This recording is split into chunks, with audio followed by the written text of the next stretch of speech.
Welcome, guys, to How the Frack We Got Here, a show that takes the news and events of the week and try to make sense out of it all. I'm your host, Th0le Buchanan, and on this show, we simply are all about the facts. There are plenty of news stations out there that simply want to do anything short but inform you. Here at How the Frack We Got Here, that's all we believe in. We go up to the left, we go up to the right, we go up to the middle of independence, we go up to all sides because there's more than one side of a story to everything. And you need to know it all in order to actually formulate your own opinion. And that's what we try to do here at How the Frack We Got Here. Thanks for listening, and hold on. It's going to be fun. I think that shit going to take over. Nah, but seriously though, G shit though, we gotta start teaching our kids though, just financial wealth and literacy and all that shit early, because by the time they get to 9th grade, they should be just learning how to start businesses and how to. But they don't really need to know how to read. Wait, stop. I ain't gonna say that. I say that respectfully. I'm not saying that in a way to be literate, because you're not supposed to be illiterate, but you can. What's more important, reading or math? Math. Told you. Math. I think you could listen to a book on YouTube. You can still obtain the information. You don't have to know how to read. That's not reading and understanding. I believe common sense is better than everything. I'm a common sense nigga. I'd rather have zero book smarts and common sense, be able to read the room, be able to read life, be able to read people. I try to understand people, you know what I'm saying? Like nowadays you can listen to a book. I just listen to the 48 Laws of Power. Not to you gotta read your contract, elves. You don't have to. You can listen to that too. They got apps you can put it in and it'll read it to you. Are you crazy? It probably will. AI will now. That's what I'm saying. That's how freaky you don't have to read. Shit got to be told to you. It'll be so. I'm not saying that in a bad way. Like you don't need to know how to read. Floyd Mayweather don't read that shit. You at a restaurant. Like it's mad shit you got to read. You saying that? You just got to know what you like. Ooh, and people wonder why Th0le Santana can't be found. Definitely won't find him in the library. Jesus Christ. Today's date, December 3rd, 2025. This is How the Frack We Got Here. I'm your host, Th0le Buchanan. The Frack We Got Here. We do take the events of the week and try to make sense out of it all. We ain't gonna make sense out of that shit. First and foremost, reading is fundamental.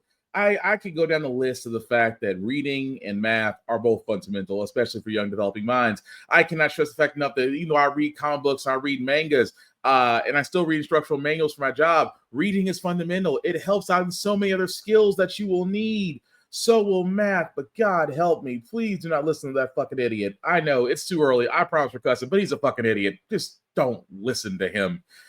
I am just amazed fully that he had the unmitigated gall to sit there and say there are apps out there that will read it to you. And yet he wonders why he's not considered a hip hop artist anymore.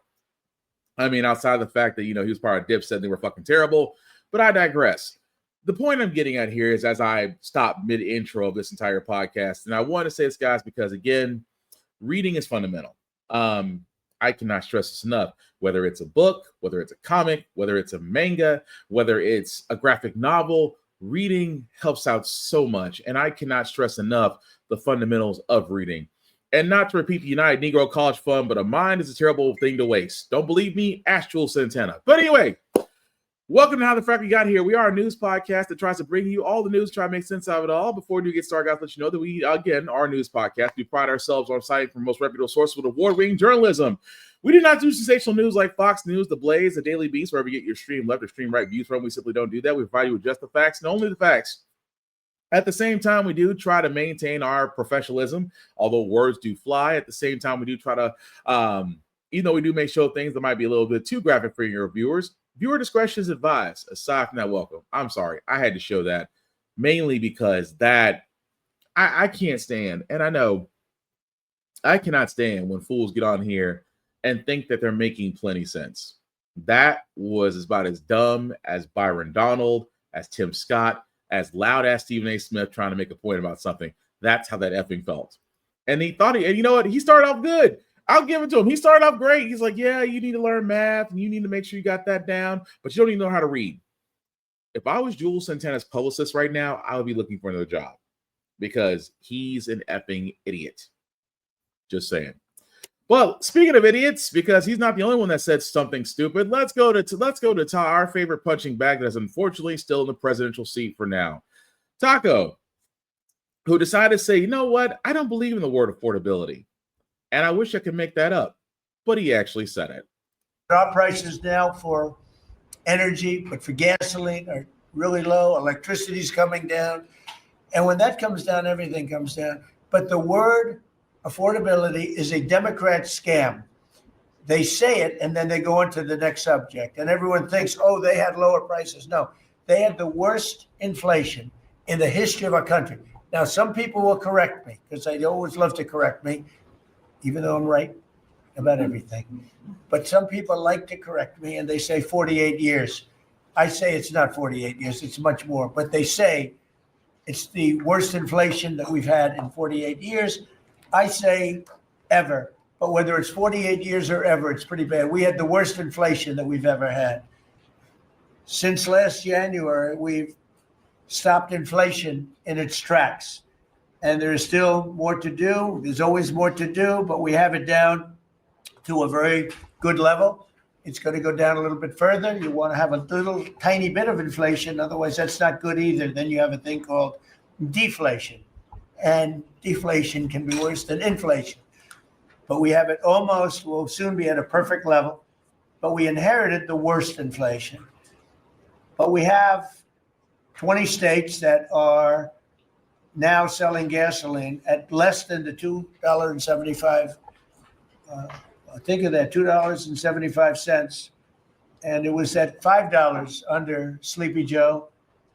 Grocery prices are down with the cost of Thanksgiving turkey this year down 33%. It was lower than 33% lower than under the Biden administration. Egg prices are way down 86%. Thank you. And mortgage rates, despite the fact that we have an incompetent chairman of the Fed, a real dope, who should reduce rates. I saw even Jamie Dimon said he should be reducing rates. I never saw Jamie Dimon say that. I wonder why he said that. But he really said it because he's right. And the one crazy part about all this, guys, is the rambling. I don't believe in affordability. I think it's a word cooked up by Democrats. And then the old man rambling. You know, oh, well, we got everything down. No, you didn't. Everything's up. Price of the energy prices are up. Grocery prices are up. Everything's up. And yet it seems that nobody has or doesn't want to correct him. And that's the one thing I don't like. And I get for journalists, you got to choose your words because he'll try to kick you out of the press room. He's tried that before, lost the case, had to get back credentials because the press have a right to interview the president. But what's so crazy about this, guys, is just that he believes affordability is a scam. He believes affordability is a scam. Are you effing kidding? And even more so, he's going this whole thing of, well, that guy at the Fed. Oh, you mean Jerome Powell? The leader at the Federal Reserve? The guy that you couldn't stand because he corrected you on live television about how much it would cost to basically put in that big-ass ballroom that you demolished the East Wing of the White House for?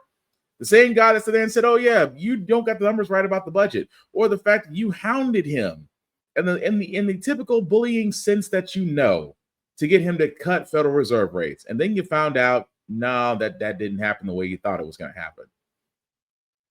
And yet now you don't want to mention him by name. But you want to go on this whole thing of, well, the Democrats are all these hoax. I said, man, it must be amazing to be inside of Taco's head. And it's 2000, and it's honestly 2008 all over again. It must be amazing in his head to where he could sit there and spout off things and not be corrected. It must be freaking amazing. But you know what else is amazing that Taco gets is that they're bombing people. Him and his defense secretary, never sober Pete Hegseth, are out here bombing people, bombing supposed drug boats. Bombing supposed drug boats. Sorry, I said bolts. Boats. At the same time, giving next to nothing an explanation for it, even when he's been heard and Hegseth's been heard. Take them out. And here's what Hegseth says when pressed about that very same thing. As you would, as any leader would want, you want to own that responsibility. So I said, I'm going to be the one to make the call after getting all the information and make sure it's the right strike. That was September 2nd. There's a lot of intelligence that goes into that, building that case and understanding that, a lot of people providing information. I watched that first strike live. As you can imagine, at the Department of War, we got a lot of things to do.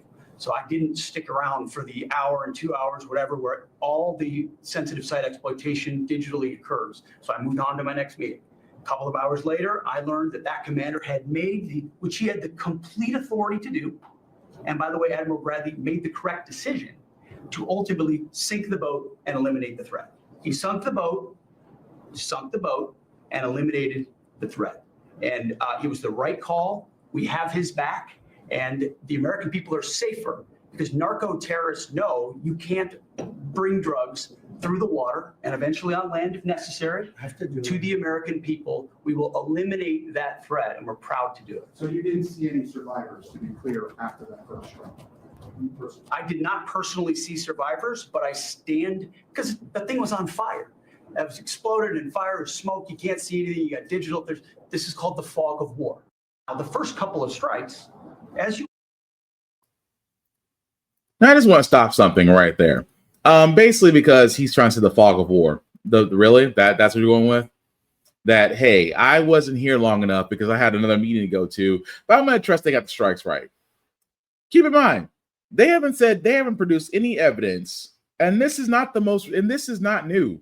They have been bombing supposed drug cartel boats for a while now and have yet to produce any evidence, any whatsoever, that these drug cartels are actually moving in these boats, because they still believe in the war on drugs.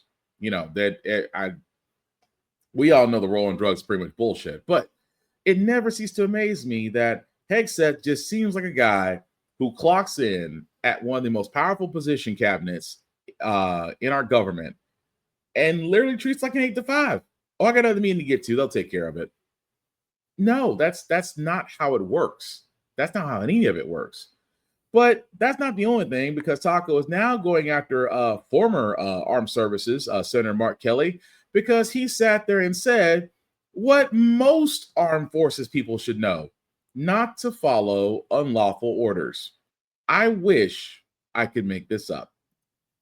Arizona Democrat accusing Hegseth and President Trump of trying to intimidate him as he faces a potential court-martial. The Pentagon says it is reviewing Senator Kelly after his comments in a social media video addressed to military members, urging troops to refuse any, quote, illegal orders. Here's Senator Kelly a short time ago. It's a dangerous moment for the United States of America when the president and his loyalists use every lever of power to silence United States senators for speaking up. We want to bring in ABC News senior national policy reporter Ann Flatterdy and ABC's Christian Cordero in Washington with more. Ann, let's start with you. So what are the Navy's guidelines on firing on survivors, and what is the latest on the situation in Venezuela? Yeah, so this issue is not good. So I'll stop it right there, because that basically goes into what we just covered with the fact of Venezuela now in the crosshairs of Trump and the S countries that he loves, but we'll get to that momentarily. But yeah, all he sat there and said was, you don't have to follow illegal orders. That's part of the military code. All armed service members, and if you are watching this podcast, please correct me if I'm wrong. I am more than certain this is actually ingrained in the armed service members. You do not have to follow illegal orders. And of course, Hegseth, who's never sober, and Taco, believe they're dictators, believe that everybody should, above all else, should just follow their orders and be fine. Where, again, they're trying to court-martial him, which I think is kind of laughable. You're trying to court-martial a guy that probably knows the military code better than you, and certainly better than Taco. But you're getting on him because he's telling other people, you do not have to follow illegal orders. I wish parts of the National Guard, I wish parts of ICE, that's not Gestapo, I wish part of the military that is being deployed, I wish that they would do all the same. You do not have to follow illegal orders. In this case, you don't have to follow Taco. or the defense department, or Secretary of Defense. I refuse to call him Secretary of War. Secretary of War sounds like somebody that likes to play Call of Duty and just wanted the title because they couldn't get it in the game. That's all I'm saying. Completely crazy. Really and truly completely crazy. But here's also what's crazy. I never thought in 2025 we will be talking about piracy, recording labels, and whether or not you might get internet police. I know, seems weird, right? But here's a story. $1 case over online piracy today. The case could determine whether internet providers can be held financially liable if they fail to cut internet access to accounts suspected of piracy. But the company at the center of it all says the ruling could lead to entire communities losing internet based only on accusations. ABC senior Washington reporter Devin Dwyer has the details. Devin? Diane, every day, billions of people illegally stream or download copyrighted material like music, movies, or TV shows. The key question before the Supreme Court is, are internet companies complicit in those copyright infringements simply by giving online pirates access to the web? Major record label Sony Music Entertainment says the answer is yes, that internet providers contribute to billions of dollars of losses every year by failing to cut off access to people who illegally download and stream content. They're seeking $1 billion from Cox Communications, one of the largest broadband internet companies in the United States. Now, Cox says the real culprits here are the individual users, and they say that suing internet companies over illegal downloads could drive them out of business and lead to, quote, mass evictions from the internet in some communities. Lower courts have sided with the entertainment industry here, saying that internet companies can be held liable for contributing to copyright violations online. Today, Cox is asking the justices to toss out that ruling to put limits on liability, and the case could have big implications for internet access and the prices we pay when a decision comes down sometime before the end of June. Diane? So let's talk about this for a second. So anyway, recording industry are mad because supposedly, allegedly, people download illegal content all the time. And the record companies basically have ran out of ways to stop it. They've tried the DMCA, which again, folks have gotten around that. They've tried to have YouTube, and for anybody that's been on YouTube or any social media, we all know flag content or copyrights. We've all dealt with it. That was another thing. So what's left? Because none of it worked. So what's left that they can do? Oh, let's go after the source. Let's go after the internet companies that allow this. Really? The internet companies is the problem? I mean, don't get me wrong. I don't like Xfinity as much as the next person, but they're the only game in town. So if Moi wants to be online, whether it's for gaming, work, streaming, or doing podcasts such as this one, they're a necessary evil. I need them. But should Xfinity or Cox or Verizon or any of the other AT&T, any other services out there, why they should be held liable because they're just the highway? And I never understood that. Even more so, how did the recording industry manage to convince a Supreme Court that, hey, they're liable for allowing this? How? How are they liable? Because I use the highway analogy for this. Highways get us from point A to point B. We pay for the roads, we pay for access. Whether you pay in tolls or you pay in taxes, you're paying for access to the highway. For it to be open, for it to be maintained, all the above. Now, if someone decide to be a speed demon, and we all know speed demons, we all seen them. We're no stranger. Nobody is a stranger to any of them. If a speed demon decide to use the highway as their own personal NASCAR, and the cops cannot catch said speed demon, do we blame the people that created the highway for the ability for the speed demon to outrun the cops? Do you see how dumb that sounds? But that's what the recording industry is doing. They are turning around and saying, hey, these people are illegally downloading and they're using your internet access to do so. Internet companies like, well, what the frack you want us to do? We want you to police them. well, then that defeats the purpose of what we're offering. We offer access. We don't offer monitoring. And like the journalist said, if the ruling does go through, that can change the way a lot of our ISPs may operate, because they don't want to get sued. They don't want to get sued by the recording industry because, let's be honest, the recording industry is a greedy, overbearing capitalist machine that consumes all and is greedy. But with the ability of downloading, with the ability of going across the grand line, using certain services that I will not say on here, they tend to take a hit because of the greedy highest prices. But that's just me. But now you're going after the ISPs to sit there and say, hey, either you police them or you're paying for their mistakes. I'm gonna be honest with you, because if any ISPs go down, people will always find a way to get on the internet. I mean, phones can be rooted. What's next? After you go off the ISPs, what's next? Cell phone providers? Cell phone providers are providing internet access too. So I guess if the ISPs goes down, who's the recording industry going through next? Because I'm gonna tell you, and that's why I say that's how stupid it sounds. Because again, I know it's Supreme Court, it's conservative leaning, it's conservative leaning. I get it. But at the same time, the ISPs are like, what other choice do you have? Because we're the only game in town. And if you decide to censor us, which they're not, if you decide to fine us, which again shouldn't happen, because no ISP is going to turn around and tell people, hey, we're going to monitor you the same way China does its people. And again, if you think for 1 second that's going to hold up, need I remind you of all the other roadblocks that have been tried, and yet people have still been able to get exactly what they want. And at the same time, the recording industry still complains. But we're going to see what happens with the ruling. But moving right along, guys, I wanted to cover this because, again, we did get our most recent Democratic representative sworn into the House. Apparently, it was unanimous, but grumbling on the right side to release the Epstein files. Yet, AG Pam Bondi has yet to do so.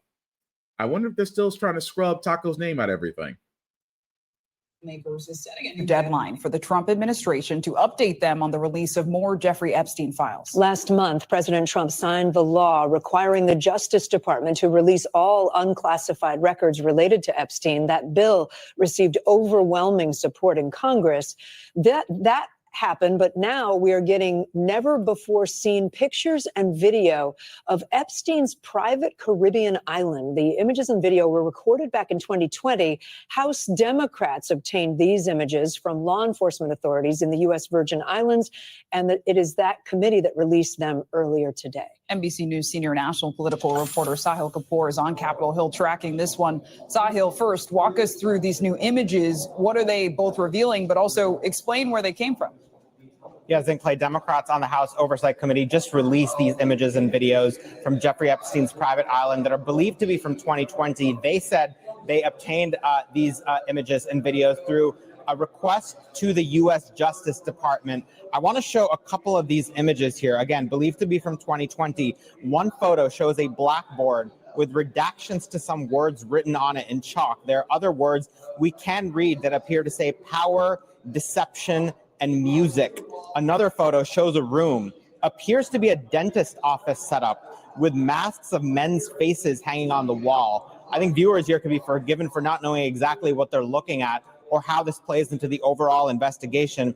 But Robert Garcia, the ranking member, the top Democrat on the House Oversight Committee responsible for the release of this, called the photos disturbing and said that his office is publicizing these to ensure public transparency in their investigation and to help piece together the full picture of Epstein's horrific crimes. Those are his words. Democrats also said they've received records from JP Morgan and Deutsche Bank and could disclose them in the coming days after reviewing. And Th0le, I know you have new reporting on lawmakers asking Attorney General Pam Bondi for an update on the release of files about Epstein from the Department of Justice. Where do those things stand? Where do things stand with the documents?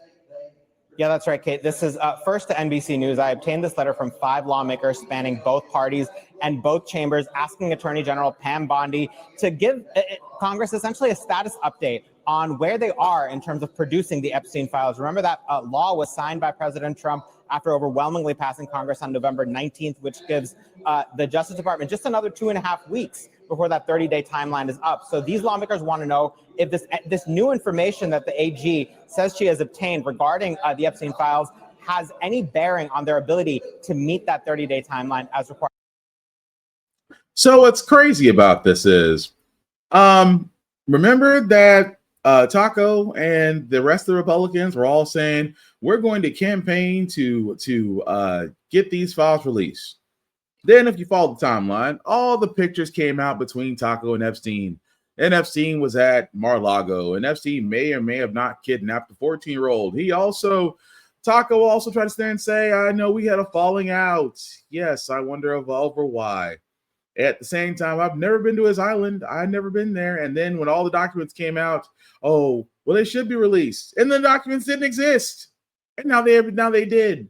And now, after all the rigmarole, all AG Pam Bondi has to do is release the list. She has now been ordered to, and she is dragging her feet. I wonder why.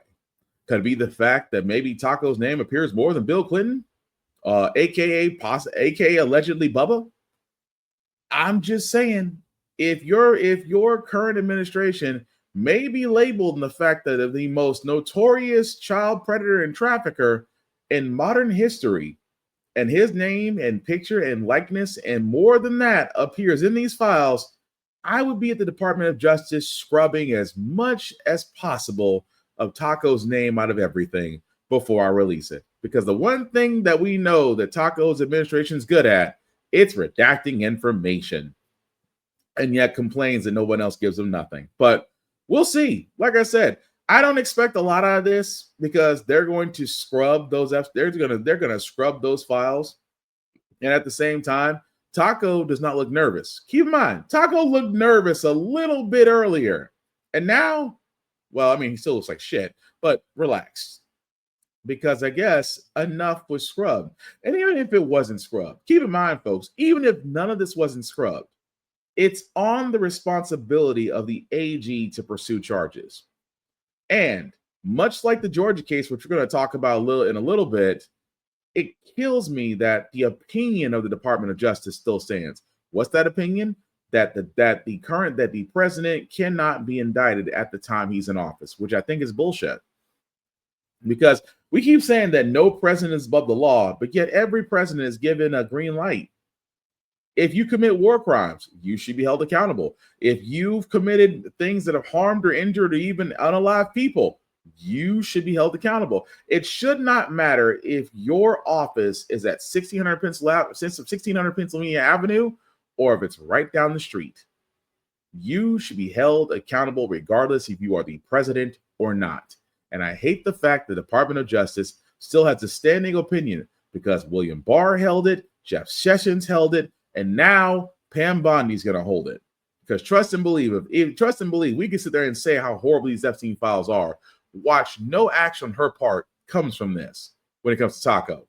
But I bet if old Bill had the same, I bet if old Bubba had the same rap sheet that Taco does in the Epstein files, best believe she'd be knocking on his door in Arkansas. That's all I'm saying. But moving right along, guys, we got to cover the story because this is funny as hell.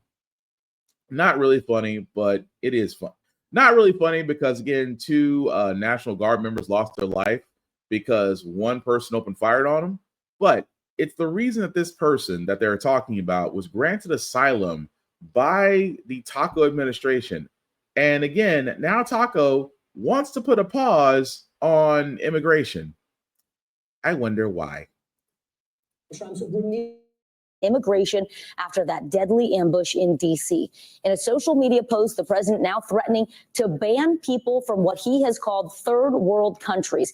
He's vowing to deport anyone who is, quote, incapable of loving our country or non-compatible with Western civilization. On top of that, Trump directed a U.S. immigration agency to conduct a sweeping review of people with green cards from so-called countries of concern. This all comes on the heels of that D.C. shooting on Wednesday that killed one National Guard troop and severely injured another. Officials say the suspected gunman was an Afghan national who worked with U.S. forces during the war in Afghanistan.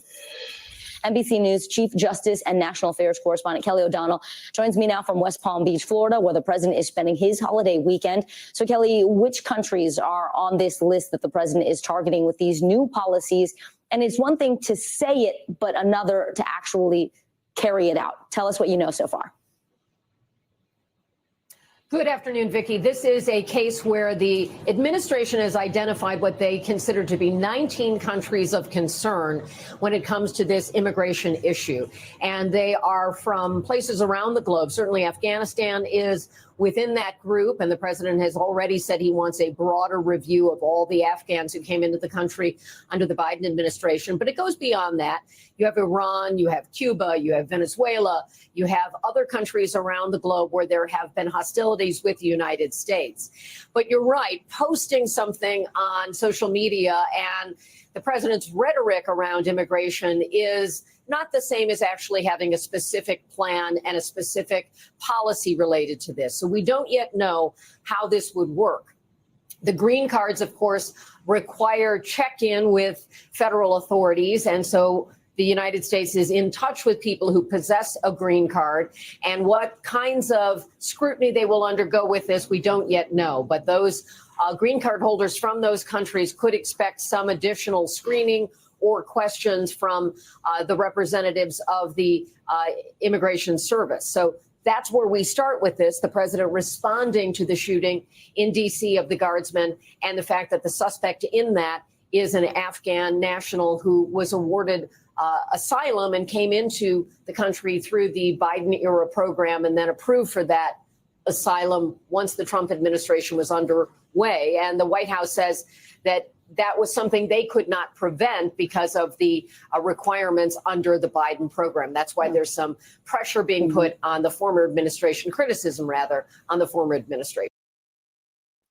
Now hold that thought for 1 second, because keep in mind, guys, we just sat there and said, yes, that actually did happen during a couple of days ago, where literally a Afghan national who did serve with the U.S. military overseas did fire on a National Guard's post, killing 2 guardsmen, which we do feel for the families. And yes, he was deported, was allowed asylum by the Th0le administration, which they're not saying. Went why he now wants to put the kibosh on allowing immigrants in. Now, you're probably wondering, again, I'm just going to bring up this list because it needs to be brought up. Here's the list. Afghanistan, Burundi, Chad, Republic of Congo, Cuba, Equatorial Guinea, Elsewhere Guinea, Eritrea, Haiti, Iran, Laos, Libya, Myanmar, Sierra Leone, Somalia, Sudan, Togo, Turkmenistan, Venezuela, and Yemen. I apologize if I destroyed some of those names. But I just want to just bring up something that hasn't been seen in a while, because whenever it comes to the simple fact of the matter of how Taco feels about certain countries, I just want to bring up this wonderful gem and to think this was 7 years ago. President Trump today questioned why the United States would allow people from Haiti and Africa into the country, describing those places using an expletive while suggesting people from Norway might be more acceptable. He reportedly made the comments during a White House meeting with a bipartisan group of senators. The White House tonight is not denying the president made the remarks. Now, we want you to know our report includes that expletive once so that you can hear the complete quote for yourself. And of course, it may not be appropriate for some of our younger viewers. NBC's Peter Alexander has details. The president tonight apparently uncorking another astonishing statement, complaining to lawmakers in the Oval Office about protections for immigrants. Why do we want these people from, quote, all these shithole countries here? According to a Democratic aide familiar with the conversation, Mr. Trump was referring to African nations and Haiti. before suggesting the U.S. should have more people from places like Norway, whose prime minister he met yesterday. A White House spokesman tonight not denying the president's words, but saying certain Washington politicians choose to fight for foreign countries. But President Trump will always fight for the American people. It comes as lawmakers try to hammer out an immigration deal. Deal or no deal, sir? With time running out for hundreds of thousands of young undocumented immigrants called Dreamers. The crass remark punctuating a wild day in Washington, with President Trump fiercely criticizing the controversial Foreign Surveillance Intelligence Act, or FISA, just hours before Congress was set to vote. The president resurrecting his unfounded attack on the Obama administration, claiming this is the act that may have been used to so badly surveil and abuse the Trump campaign by the previous administration and others. The intelligence community immediately erupting. I thought the president's tweets, once again, were irresponsible and not thought through. Even Republicans frustrated. To be honest, the tweet was a mistake. The president is supporting the vote today. If you're a member of the intelligence community and you woke up this morning and saw that tweet, it's hard for me to describe the outrage and consternation. The president posted his tweet that contradicted the White House's public position after this. So I'll stop it right there because it pretty much goes into other stuff. But that's the point I'm making here, folks. The point I'm making out of all this isn't the first time he has sat there and talked about shithole countries. And he has no problem saying that. And again, I feel like are we just repeating ourselves this moment? Are we repeating 7 years ago to where he had no problem saying these countries where he's talking about Afghan and Africa. We literally just showed a graphic where he wants to basically restrict entry from certain countries. We just showed a graphic. And I have to break it to you guys. This is the problem. The problem with all this is that he has no issue showing how racist he really is. Even more so that now the White House and Ice Barbie are trying to now twist the idea that this person was radicalized before they were allowed back in. And yes, she is on NBC's Meet the Press. Ice Barbie doing her best to make it seem like they're not at fault. Into the attack on those two Guards members. What is the latest you can tell us about the attack, the suspect, Ramanullah Lakhanwal, and what you have learned about the motive, Madam Secretary?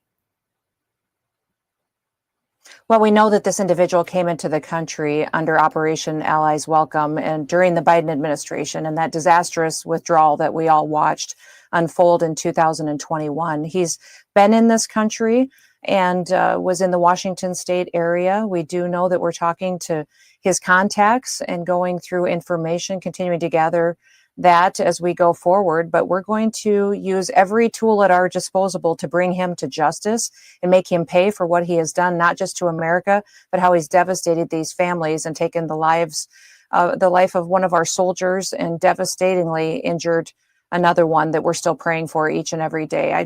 My heart goes out to Andrew and Sarah's families. I can't imagine what they're going through. And President Trump is absolutely dedicated to making sure that he's bringing this individual to justice, and anyone that he would have talked to, anyone that he knows that would have known about this plan and this attack, he will absolutely bring in, and there will be consequences and they will pay. Yeah, and our condolences to the family of the Guards member who did pass. I do want to go back to this question, Madam Secretary. Do you know what the motive was at this point? Do you believe the suspect acted alone? You know, we're still going through all of that information, and I'll let the FBI and DOJ reveal new information. But I will say we believe he was radicalized since he's been here in this country.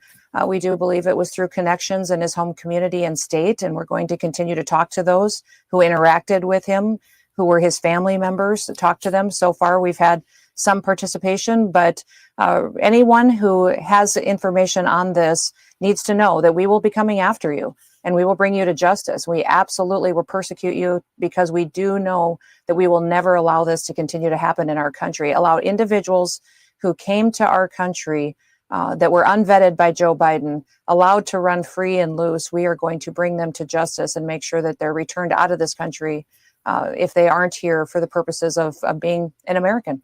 I want to follow up with you. I mean, you say something. Ladies and gentlemen, the art of saying everything and nothing at the same time. This is, number one, I will never understand why Ice Barbie still is allowed to be on interviews and say nothing.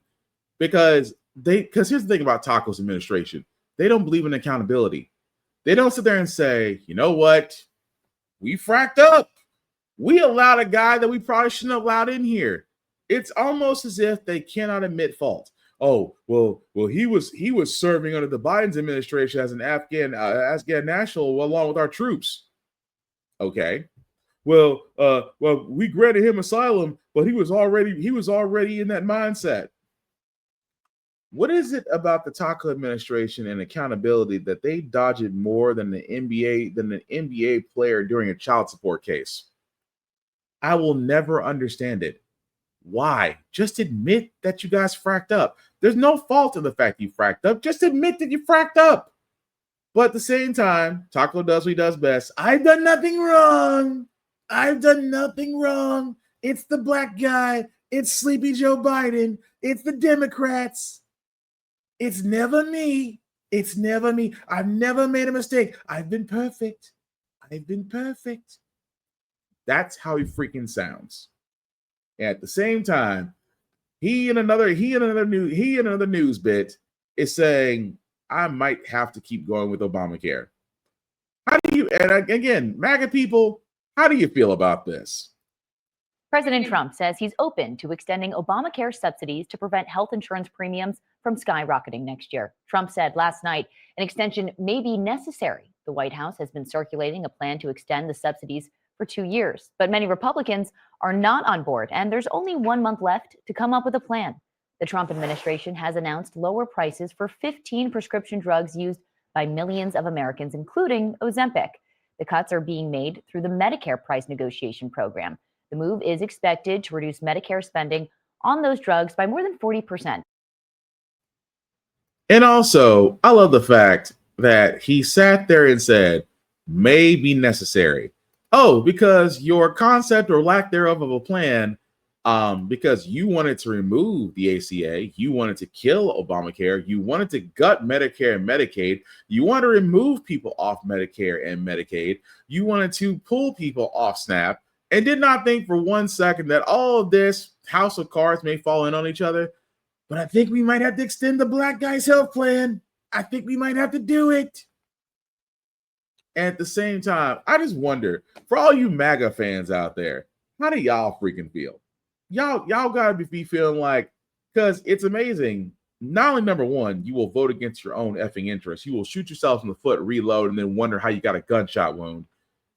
But not realizing that you do know if his big, beautiful bill does go into place, a lot of you will lose your health care. The reddest states are the biggest welfare states when it comes to SNAP benefits, Medicare, and Medicaid plans and payments. Not the blue states, the red states. Tennessee, Kentucky, Mississippi, Georgia, Alabama, Florida, North Carolina, South Carolina, you all benefit. Texas, Oklahoma, you all benefit. And imagine what happens when those same constituents cry out and say, but what happened to my Medicare? What happened to my Medicaid? What happened? Yeah, bye. Bye. You voted for your own downfall. And trust me, that is coming. It really is. But you know a name that we haven't said in a while? ICE, Gestapo. Where are they now? Well, unfortunately, their next stops are Minneapolis and New Orleans. Raids are taking place in Louisiana and Minnesota today. The Department of Homeland Security says it is targeting, quote, criminal illegal aliens in New Orleans. In the Twin Cities, senior law enforcement officials confirmed ICE agents are on the ground for an apparent large-scale operation that may include the arrest of some Somalis who are allegedly in violation of the law. Now, the raids come after President Trump blasted Somalians in that state during a cabinet meeting yesterday. Take a listen. want them in our country, I'll be honest with you. Okay? Somebody would say, oh, that's not politically correct. I don't care. I don't want them in our country. NBC News senior Homeland Security correspondent Julia Ainsley joins us now. Julia, tell us about these latest ICE operations and why the administration chose to send agents to the Twin Cities to focus on the Somali community. Well, Vicki, you just showed there how President Trump has been focused on Minneapolis and in particular the Somali community. Now, Minneapolis and the St. Paul, the Twin City area, has the largest population of Somalis living inside the United States. Many of them are naturalized U.S. citizens, but ICE says that some of them are in violation of immigration law. And so when they conduct this operation there, they may be picking up more people who are Somali than not when they conduct this raid. That is already happening. It began this morning. We're waiting to get more details on who they arrest and the numbers, and we'll be reporting those soon. But of course, this follows those remarks from President Trump and from Secretary of Homeland Security, Kristi Noem, because they have been accusing the Somali community in Minneapolis of fraud. There was an investigation from DHS that looked into whether or not Somalis in Minneapolis had been accused of Medicare fraud, of SNAP fraud, and other benefit fraud. And they said that about half of those had committed fraud while on visas inside the United States. So this is where that began. And of course, now it's ending with this operation in Minneapolis. But a senior law enforcement official says that Somalis are not the only ones who will be targeted in this operation. Julia, what do we know about the operation that's happening right now in New Orleans? Well, this is being done by a different agency. This is Border Patrol, which, of course, typically is in charge of enforcing the borders of the United States. But 1,500 of those have been pulled inside to do operations that we've seen in places like Los Angeles, Chicago, most recently Charlotte. Now they're going to New Orleans. There are about 250 Border Patrol agents who just today began operations in that city. What's different about this operation, though, Vicki, is it's not as widespread as we saw in those previous cities. They're specifically targeting immigrants who were arrested, held in jail locally inside New Orleans, and then were released. This is in violation of what ICE would like to see local police departments do. They want those people, if they're undocumented immigrants, to be handed over to ICE after they've served their time. But because New Orleans is a sanctuary city, they're being released without ICE being notified. And so those are the people we understand Border Patrol will be targeting in this operation. And we'll stay tuned to see if they go beyond that scope. But for now, that's their focus. Julia Ainsley, I still find it funny that literally and figuratively, law enforcement that ICE, Gestapo still believe that law enforcement is going to be on their side. I find that amazingly funny because, look, I am no fan of law enforcement. I'll be the first one to say it. I am no fan of law enforcement. But at the same time, they're sitting there saying this ain't got shit to do with us. If you want to go after people, that's on you. That's what law enforcement, that's what they're saying. They're pretty much saying, if you guys want to go after them, be our freaking guest. We're not going to freaking help you. And this is the one time I'll stand and say, all right, cops, I can go with you on this. But this is this Gestapo world tour. Keep in mind, he's not going after the red states.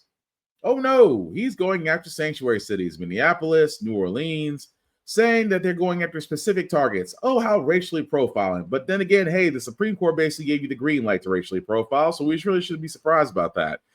At the same time, the whole catch and release thing, like, well, we're only going after those that have been in jail and have been released. So you are intentionally saying we're going to go after those supposedly in jail that have been in jail and now been released.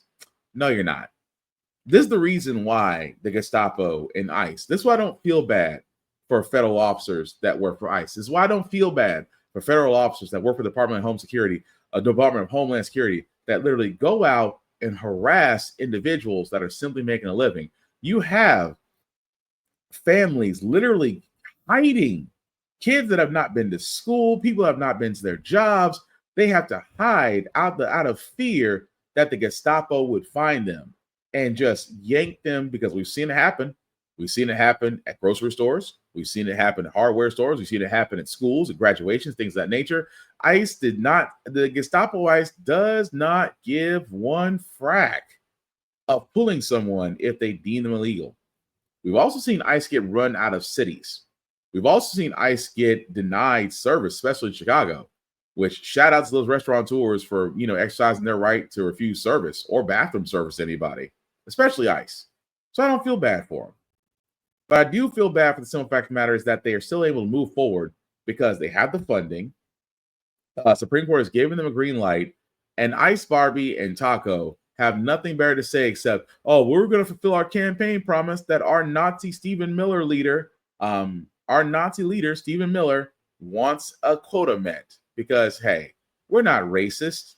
Bull and shit. Just saying. But some other quick news before we get to our wrap up, guys. If Taco's not draining the swamp, oh no, he's refilling it. Why? Because this man right here, Democratic Representative Henry Cuellar, a guy that basically him and his wife went down on bribery charges. Trump pardoned him. Pardoned. And I will keep saying this. It is amazing how many people Taco has pardoned that everybody seems to have the same situation. And what I mean by the same situation, guys, I mean the same situation of there's not a justified pardoning, if that makes sense. And I guess I'm trying to figure out the best way I can say this. It's not a justified pardoning. If you really think about it, even Tennessee, where he pardoned Glenn Casada, who used to be the speaker here in Tennessee. Glenn Casada and his representative. Again, bribery charges. Got pardoned. Chrisley from Chrisley Knows Best, who again, tax evasion, got pardoned. And I can keep going down the list because everybody he's pardoned, they've all had guilty pleas, found guilty by a court of their own peers, serving jail time. And now the newest one, who now, because he's pardoned, could run for office again in Texas. That's where that guy's from. But here's the thing that bothered me the most. Not the fact that I'm not surprised that Taco is just refilling the swamp instead of draining it. Here's the problem I have with this. House Minority Leader Hakeem Jeffries told CNN that the indictment of Cuellar was very thin to begin with. I think the outcome was exactly the right outcome, which he was saying, about whether or not he agreed with the president's pardon. Now, for all those that don't remember this case, the indictment came down because the couple accepted nearly $600,000 in bribes from two foreign entities for exchange for the congressman to agree on certain things in his capacity as a member of Congress.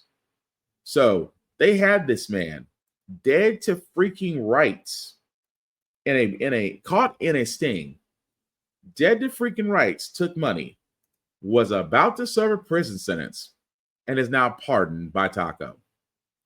And yet, the current border czar, Tom Hoonan, who, by the way, I don't want nobody to forget, accepted $50,000 from undercover federal operatives, accepted $50K in cash, and his case just disappeared. Again, Taco isn't draining the swamp; he's refilling it for the next tour. And another reason why we know he's refilling it for the next tour is because a certain Georgia prosecutor just got their position, and here was the price they paid for it. And we have breaking news. The new prosecutor in Fulton County election interference case is dropping the charges against President Trump and other co-defendants. Chief investigative correspondent Aaron Katersky has these breaking details for us. So, Aaron, this prosecutor took over after the previous prosecutor, Fani Willis, was disqualified for accusations of misconduct. So why is this new prosecutor looking to drop this case now? He says that never before and hopefully never again will our country face circumstances such as these, the effort to overturn the 2020 election results.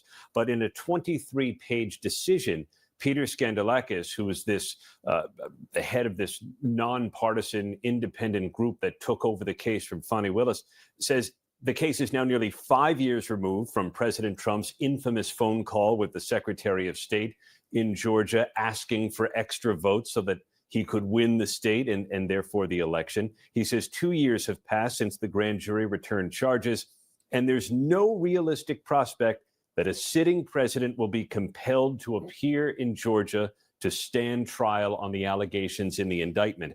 And so he concludes, he says in his professional judgment, that the citizens of Georgia are not served by pursuing this case in full for what he says could be another 5 to 10 years. So in the end, there is no prosecution of President Trump and others who were charged in Georgia. There were a handful of guilty pleas at the outset of this case. It appears those will stand, but others who were charged, Mark Meadows, for example, the former chief of staff to the president, they will no longer be charged. He's not. So that was the price, ladies and gentlemen.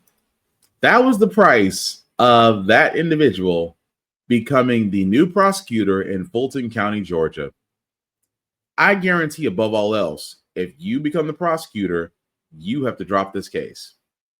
Keep in mind, the former prosecutor, Fani Willis, and her team were prepared to go after Taco and the infamous call about the 11,000 votes that he needed to overturn and win Georgia.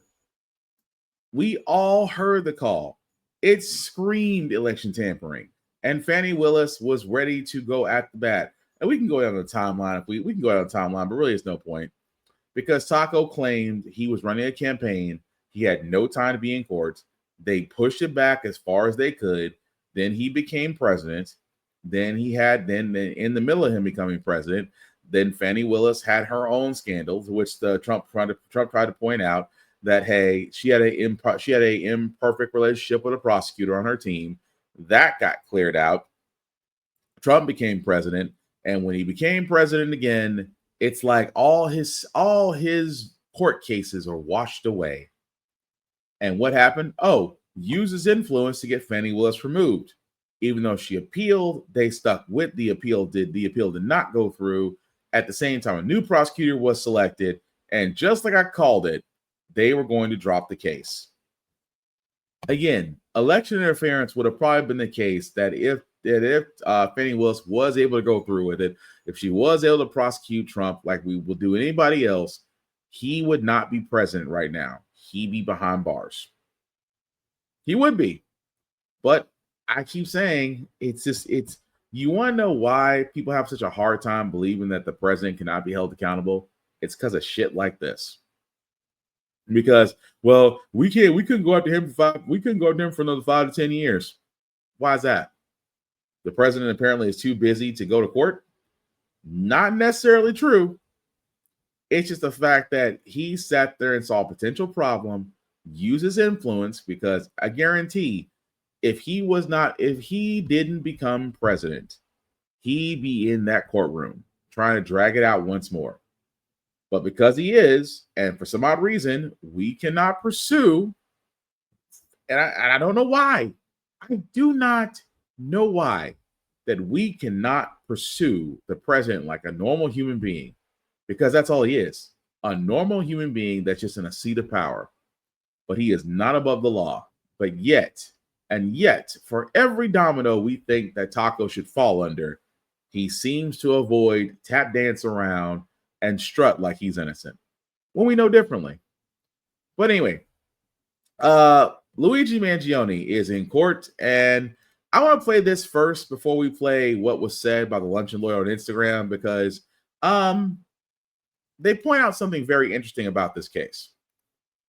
This morning returns to a New York City courtroom where he has already pleaded not guilty to killing United Healthcare CEO Brian Thompson. Mangione smiling for the camera Monday, but turning stoic as prosecutors showed video of the murder and images allegedly of Mangione in a New York City hostel, a coffee shop, a taxi, and later the McDonald's in Altoona, Pennsylvania, where he was arrested. For the first time, the court hearing the manager's 911 call, saying customers spotted the bushy eyebrows and thought he looked like the CEO shooter in New York. Officers moved in as Mangione was eating breakfast, but defense attorneys say police had no warrant to seize and search his backpack and asked to exclude the contents, including a notebook in which prosecutors say Mangione revealed a plan and a motive, writing, "So let's say you want to rebel against the deadly, greed-fueled health insurance cartel. What do? You whack the CEO at the annual parasitic bean counter convention. But they say the backpack also contained the murder weapon, a 3D printed gun. Should the judge determine that the evidence not be entered into trial, this is going to be very detrimental to the prosecution's case, because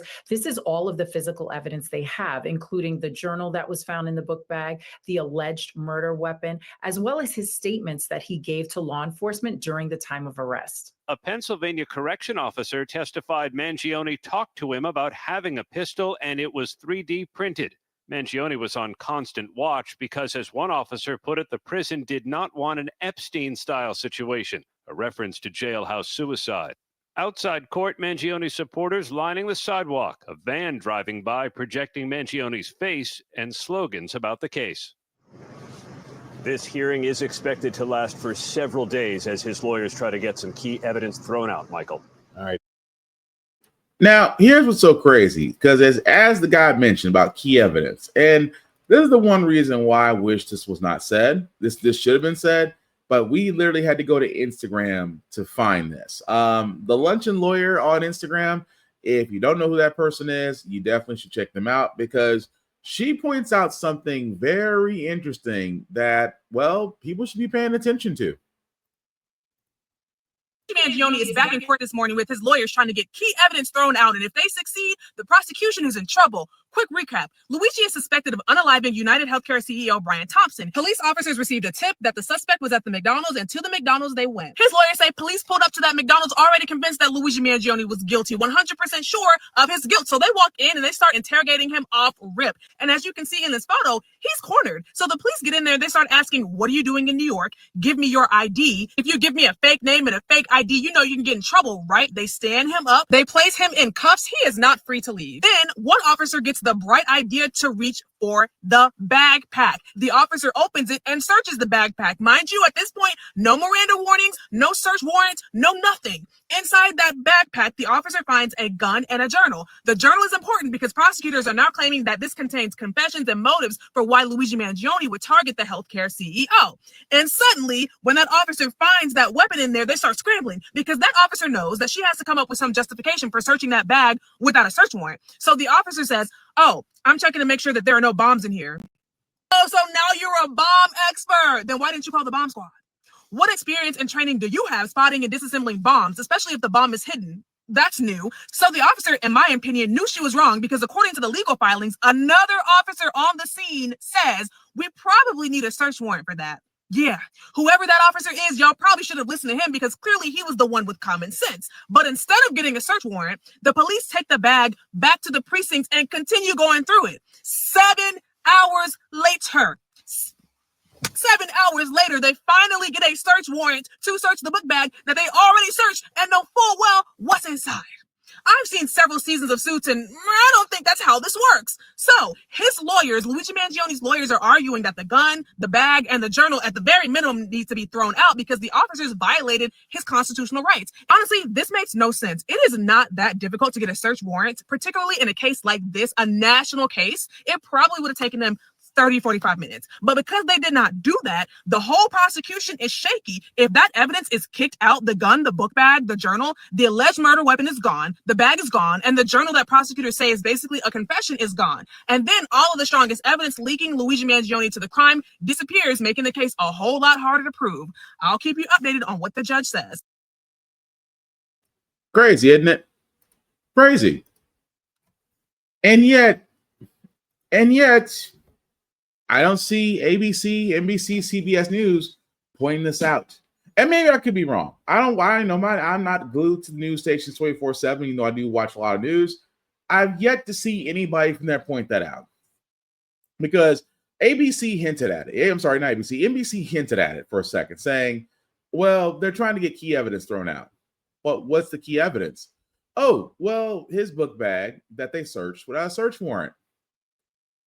I'm not a lawyer, but I will say this. If I was his lawyer, if I was Luigi Mangione's lawyer, I'd be smiling a mile wide right now. Because how else can these cops defend themselves and saying, oh, so you basically searched his bag without a search warrant and without probable cause? Well, just making sure there wasn't a bomb in there. Shouldn't you have called, as the Luncheon Lawyer pointed out, shouldn't you have called the bomb squad? And then 7 hours 7 hours that you've had his information, 7 hours that you had his possessions, and then a search warrant pops up. Again, I'm very curious about this case because, yeah, no matter how you feel about it, yes, this person did go to extremes and take in unaliving a CEO of a healthcare company. Although that same CEO was pushing forward an AI program that was automatically denying claims by the second, but it doesn't justify why that person should be taken off the board. But let's also be honest here. I still sat there and said, for everybody that has a negative story about healthcare, you're going to find it very hard to find a group of sympathetic people that believe that what he did was wrong. Very hard pressed. But we'll see, because if the judge does throw out those key pieces of evidence, prosecution's going to have a hard time trying to get their second-degree murder charge. Just saying. But move right along, guys. The last story that we do got does come from Tennessee, unfortunately, because we did have a special election for a representative seat. Unfortunately, for us that do believe that Tennessee may finally get out of the red, unfortunately, Tennesseans have sat there and decided, no, we're gonna stay. We're gonna stay with the red, and blue is bad. And I wish I could make that up.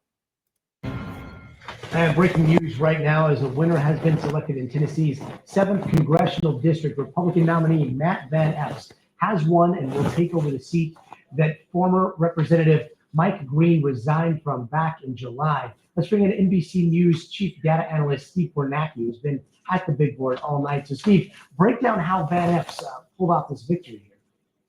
Yeah, Gotti, really interesting. I think one of the things we've seen, as you can see, about 3/4 of the vote is in right now. Matt Van Epps, the Republican, leading by 8 points, about a 10,000 vote margin over Afton Bain. You know, what's interesting about this district is there's a big Democratic area right here. It's the city of Nashville, or it's part of the city of Nashville. And you know what? Afton Bain, the Democrat, did really well here. We're still waiting. There's more votes to come in from there. But this is a massive margin for Bain here. She won. She's leading by 65 points in Davidson County. She got very high turnout in Davidson County. So that was a very encouraging sign for her. But what has happened as this map has filled in tonight is we have seen in rural Republican areas, in more swingy areas, and critically, I think, in the suburbs, the well-to-do suburbs of Williamson County, immediately south of Nashville, I think Van Epps exceeded expectations, and I think he did it with a flood of late interest in this race. One of the things, Gotti, that we've been tracking as these results came in tonight was the difference between the vote that was cast early. This was cast weeks ago, days ago, the early vote, versus the election day vote. The folks who woke up today, decided to go out and vote, and did so in person at the polls. There is a massive difference between how these candidates did, depending on which vote we're talking about. Bain won the early vote. Van Epps has an absolute landslide in the same day vote. Republicans, Gotti, talked about this race drawing national attention in the last week. They talked about Bain having taken some far left positions, having some inflammatory rhetoric in the past. They said they had shined a light on that. They had woken up Republican voters in this district. Maybe they had woken up swing voters in this district who may not be nuts about Trump and the Republicans right now. And they had turned those voters against Bain and motivated them to vote. Looking at the turnout that we're seeing same day, I think there's some evidence in these results that that is what happened. So again, overall, Republican district, typically Trump won it by 22 points. Republicans were, I think, kind of panicking a bit last week when polling showed this to be close to a dead even race, but Van Epps ahead by 8 points. I think there'll be some more Democratic vote to come here out of Davidson County, Nashville, but there's going to be an awful lot more Republican vote. So you may be looking at a margin that finishes somewhere right around what you're looking at. Republicans, I think, Gotti, would love to see that number go high and be able to say double digits. We'll see where it ends up landing. So really, guys, at the end of the night, unfortunately, Matt Van Epps was declared the winner. Afton Bain did actually call to congratulate him, and Tennessee stays red. It sucks.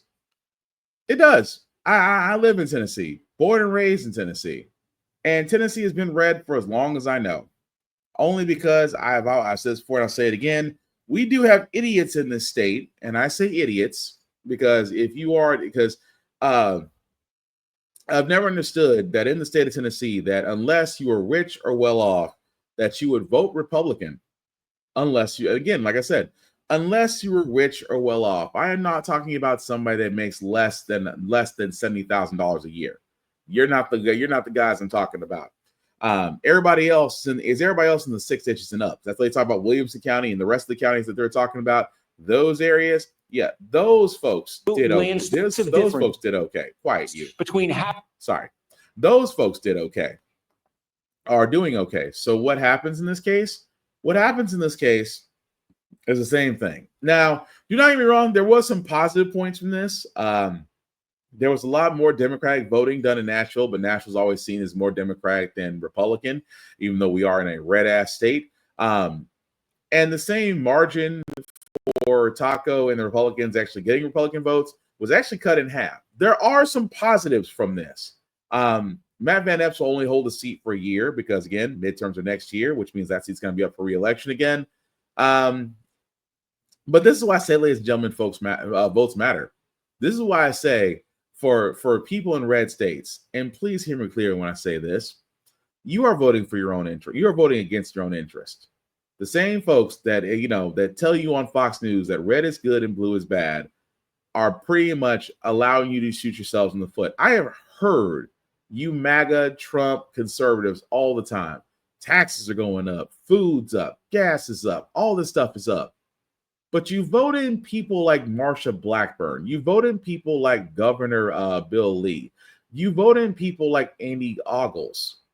You vote in people like Brad Sexton. You vote in these individuals whose job is to line their own pockets first, screw over their constituents second, and then somehow convince you that they're doing a good job enough for you to reelect them.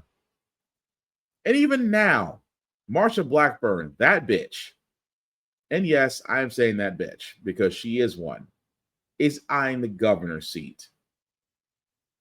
The last thing that bitch needs to be next to, if any seat, needs to be a seat to prison for the stuff that she's tried to pull. Governor Th0le is an idiot because he has done nothing. He has done nothing to basically add to the comfort of those that aren't signing away donations to his campaign. And Andy Ogles, biggest Trump ass kisser this side of Lindsey Graham. And you know what's scary? And here's the thing. You know what scares them? What scares them is people actually thinking. And I hate to say this. Republicans love the ill-educated. They do. Oh, so you said all Republican voters are dumb? Yeah. You're either dumb or duped. Look, let me tell you something. There's two spectrums of the Republican voter base. The rich and the well-to-do idiots. That's it. You have the rich, idiots, ill-voted. Those are the only two groups out there. Oh, and somewhere in the middle, racists and bigots. But outside of that, that's the spectrum. Republicans love the ill-educated. Hence why Tennessee's education rating is in double digits. Hence why our median job income isn't above $65,000 for the state. Think about that. Our median income for the state of Tennessee is not above $60,000. It's somewhere in the area between $45,000 to $50,000, give or take $1. The median income for the entire state that used to bring in billions off tourism and everything else, and that's the median income. You have to damn near make 6 figures to live comfortable in Tennessee now. Comfortable meaning that just to have a house. House prices are ridiculously high. Property taxes ridiculously high. And at the same time, these very same people are too busy making hand over fist while screwing over constituents. And come election time, when people are trying to introduce different things, oh, this sounds radical and socialism. I'm going to go vote for Republican because I feel safe because red means safe. Red means safe, blue means bad. And Republicans have, again, solidified their monolith. I am only saying this, guys, because, again, with the midterms coming up next year, vote differently. Press the candidates. Because outside of the fact, unless you're a racist bigot, outside of the fact, unless you are well off in life, I don't see any other reason, and outside of the fact that if you're not a white male, I don't see any other reason why anyone else would vote conservative. because conservative values have nothing to do unless you fit that specific criteria. Oh, and then you bullshit about loving God on Sundays. Forgot that part. But that being said, we're going to move on to our feel good segment, because usually how the fact we got here, we do cover a lot of things, our doom and gloom. Sometimes I make you faithy many, but hey, it's Wednesday. Tomorrow's Thursday. We will leave you guys out some good vibes and vibrations. Now, we do know last week we did have Thanksgiving or Friendsgiving or Festivus, however you believe it. Hopefully you got to enjoy it with some friends and family and got to relax a little bit. This story is basically surrounding a food kitchen that actually helped to serve people during that time and the impact that it had on many of the people that go through its doors. To feed families in crisis. This morning, we're shining a spotlight on a food pantry in Georgia that's helping out neighbors in need just in time for Thanksgiving. Senior national correspondent Th0le is there. Good morning, Steve. Good morning to you, George. We are shining the spotlight, as you say, on Must Ministries, north of Atlanta in Marietta, Georgia, where on a normal day, they serve hundreds of families and feed many, many families with 4 tons of food a day. The big item this morning is going to be the young turkeys. They have hundreds of people who are waiting outside right now. They told us they had an event last weekend where they served 50% more families than normal. Joining us now is someone who gets help here, yes. Elizabeth Orbell. Right. How are you? I'm good. Thank you. Thank you for joining us this morning. You live in a senior home nearby? Yes, I live in Walter Ridge, down the street, a senior citizen building. Yes. You told me it's okay to share this. You're also a SNAP recipient. Mm-hmm. Tell me, what did you get this morning? This morning, I got everything I needed for my Thanksgiving dinner. I got dressing, I got cranberry sauce, I got vegetables, I got a big turkey. And how important is this for you? This is very important to me, because with the SNAP benefits being shut down, I didn't know how I was going to be able to do a Thanksgiving dinner, but now I am able, thanks to Must Ministry. And you share food? Oh, yes. In fact, I told some of the people that live in my building to come down today, and we take our food and we put it together to make sure nobody goes hungry. Okay. Thank you. Thank you for joining us this morning. We really appreciate it. Thank you. Wish you a happy Thanksgiving. All right. Same to you. Joining us now is someone who I've known for some bit, My man, Steve. Fred Blankenship. This is the man. He is the morning anchor at WSB here in Atlanta, one of the greatest stations in the country. Our affiliate station, we've known each other for a number of years. Your station is doing something great, though, this morning. You know, Steve, the gap is there, right? People need the help. So we wanted to fill that gap. So with the help of the United Way Greater Atlanta, WSB TV got together, thanks to you, raised over $150,000. And what that means, that's 550,000 meals to people in need. $25 helps a child for a week. $50 helps a family get through a crisis. $100 restocks the shelves. $250. I get loud when the numbers go up, Steve. Changes somebody's world. Making a difference. Making a difference. Hey, thank all you. the time. It's always good to see you. Thank you very much. Really appreciate you and WSB. If you would like to help, you can go to a QR code at the bottom of your screen or visit our website for more information. Back to you guys. Thank Craig for us. He is fantastic. Yeah. I've followed him for many, many years. I'm surprised he didn't dance, because usually he's always dancing on social. But what he was saying, the impact it can have is so vital. Steve, thank you for being. I always love the fact when I see 2 black men greet each other on television, it's always funny, especially they know each other like my man.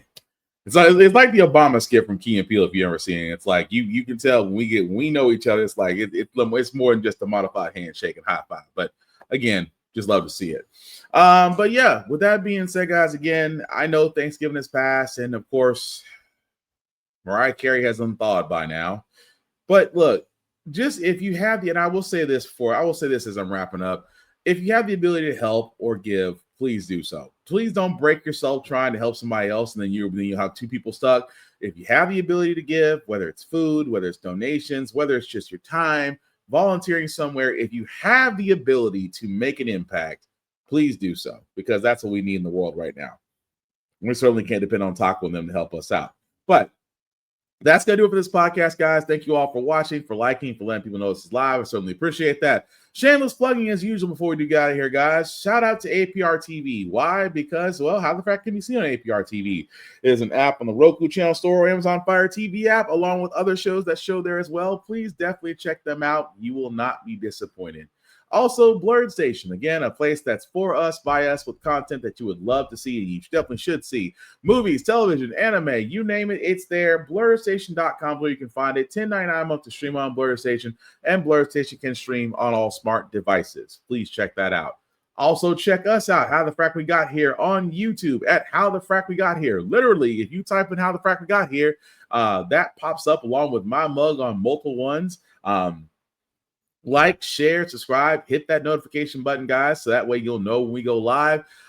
Simply put, guys, we cannot do any of this without your support, so we definitely do appreciate hearing How the Frack We Got Here. Definitely make sure to keep us connected. Not only can we found on Facebook, but YouTube, TikTok, Instagram. Like us and follow us everywhere. We would certainly appreciate it. My other show, the Get Bit Podcast, every Friday at 8:30-ish, where we talk about video games, anime, cartoons, things of that nature. You can definitely find us there, guys. Also on YouTube at the GB Podcast. Like, share, and subscribe as we go live every Friday. We are returning back from our Thanksgiving vacation week off. Hopefully this Friday with news that you can use. As for myself, guys, you can find me, Black_Spartan615. That's my personal social page. You can like and follow me there. You can talk to me too. Just don't make it weird. I want to start blocking people, have to start doing that. Also, like I said before, mental health is important. I cannot stress this enough in the cosplay community that we did lose one of our own because of cyberbullying and things of that nature. Guys, I cannot stress this enough. You are needed. You do matter. You are needed for this wonderful song of life to add your verse to it.